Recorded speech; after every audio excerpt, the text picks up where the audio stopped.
자율신경 실조증 방치하면은 섬유근육통, 심하면은 암까지 갈 수 있습니다. 3개월만 제대로 치료받으면 완전히 달라질 수 있는데 대부분 이걸 모르고 돌이킬 수 없는 상황까지 가시더라고요. 안녕하세요. 통증왕 홍마치 홍순영입니다. 오늘은 자율신경 실조증 치료 기간에 대해서 정확히 알려드릴게요. 특히 우리 병원의 스냅피 주사 치료가 얼마나 걸리는지, 아프진 않은지, 집에서 뭘 할 수 있는지 다 알려드립니다. 먼저 자율신경 실조증이 뭔지부터 정확하게 알려드릴게요.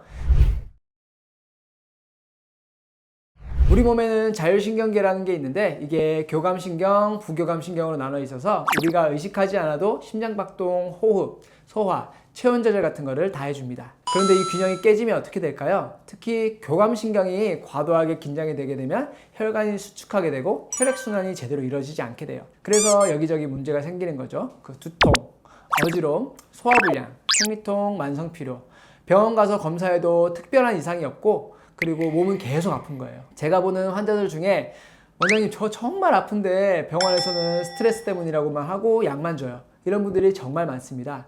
자율신경 실조증은 실제로 존재하는 문제고 반드시 치료가 필요한 상태입니다.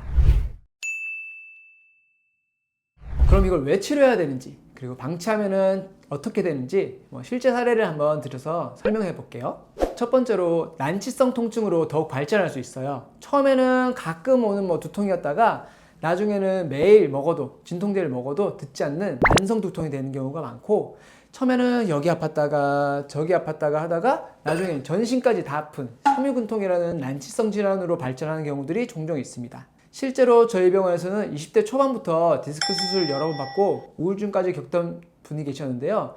이분도 처음에는 이제 허리 통증으로 시작했다가 나중에 이제 호흡 문제, 공황장애, 우울증, 전신이 다 아프셨어요. 결국에는 자율신경 문제였던 거죠. 두 번째로는 장기 기능이 떨어져요.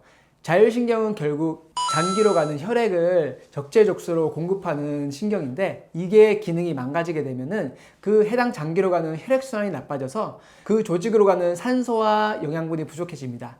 그래서 세포 단위의 기능 문제가 생기게 되고 장기가 제 기능을 못하게 돼요. 최악의 경우에는 암 발생 경우도 있다고 의학계에서 보고하고 있어요.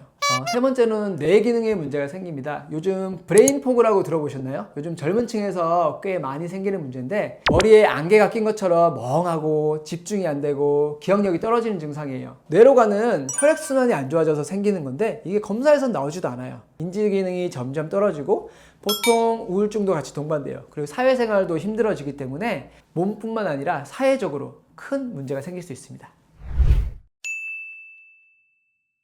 그래서 저희가 하는 치료가 바로 스냅피 치료입니다. 정식 명칭은 교감신경 포착지점 주사인데요.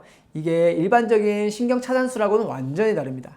예전에 성상신경 차단술이나 보통 신경 차단술은 신경 자체를 마비시켜서 통증을 못 느끼게 하고 교감신경 자체를 마비시켜서 부교감신경만 항진시킨 상태로 만드는 거였어요. 이거와 다르게 스냅피 치료는 신경 기능 자체를 회복시켜주는 치료예요. 치료의 원리를 간단하게 설명하자면은 척추 분절 사이가 좁아지게 되면 교감신경에 문제가 생기게 되고 그래서 이 교감신경으로 가는 신경이 예민해지고 과흥분 상태가 되는 거예요. 그렇게 되면은 이제 쉽게 말하면 점선이 합선됐다고 보면 되죠. 제대로 되는 기능을 못 하는 거예요. 그러면은 이제 상황에 따라서 적재적소로 이제 혈액 공급을 해줘야 되는데 이 기능이 망가지는 거예요.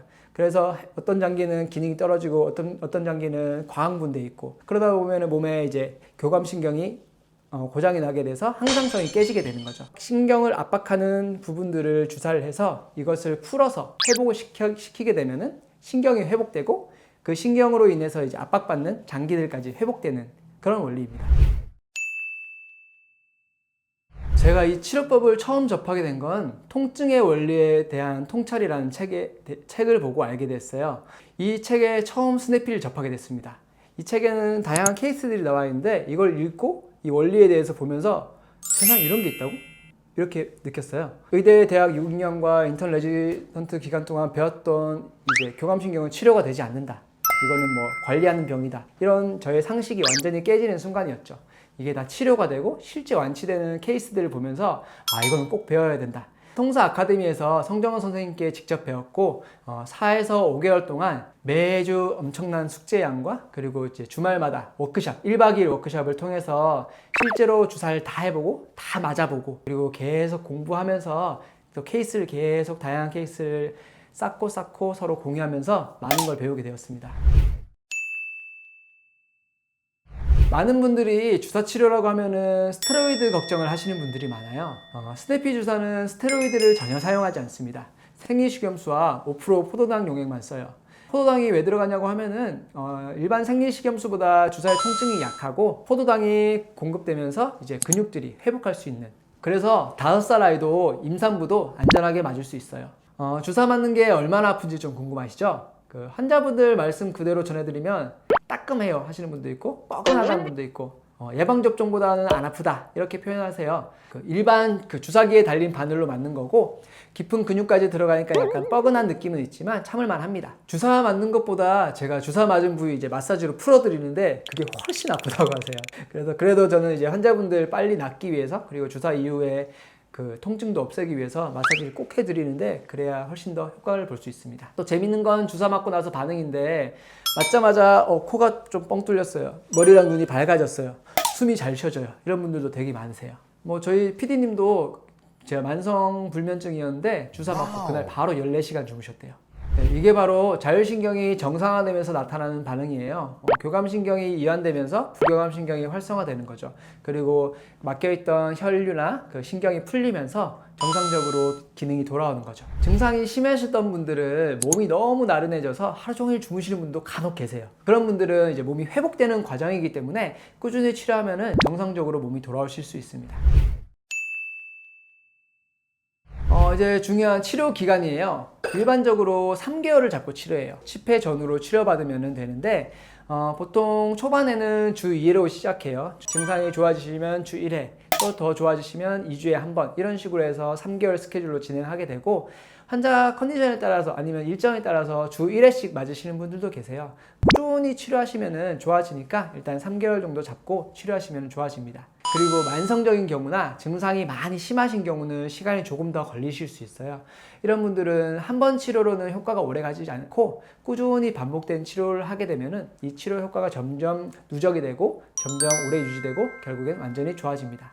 제가 요즘 치료 많이 하는 비염을 예로 들면은 비염은 주 1, 2회로 보통 10회 정도 잡고 치료를 하세요. 실제로 KTX 타고 지방에서 온 5살짜리 아이가 세 번째 치료 후에 선생님 이제 코가 뚫렸어요. 밤에 이제 코도 안 풀고 잘 자요 라고 했던 기억이 있네요. 어른들도 마찬가지예요. 꾸준히 치료받으시면 반드시 좋아집니다. 네, 오늘은 자율신경실조증 스네피 치료를 얼마 동안 해야 되나 기간에 대해서 알아봤고 내용이 유익하셨다면 좋아요, 구독, 알람 설정까지 같이 부탁드릴게요.